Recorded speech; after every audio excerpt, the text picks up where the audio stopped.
राजा राम सुगा कोने लगावे गोंदा राजा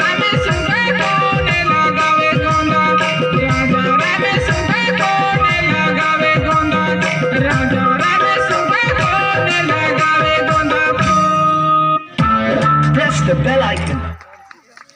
बहुत सुंदर, इनके लिए एक बार जोरदार ताली। इनके कार्यक्रम को देख करके हमारे समिति के अध्यक्ष श्री नारायण प्रसाद जी भैया के द्वारा 100 रुपया का पुरस्कार प्राप्त हुआ है और श्री प्रेम कुमार बंजारा भैया जी के द्वारा 50 रुपया आकर के अपना इनाम लेकर के जाएंगे।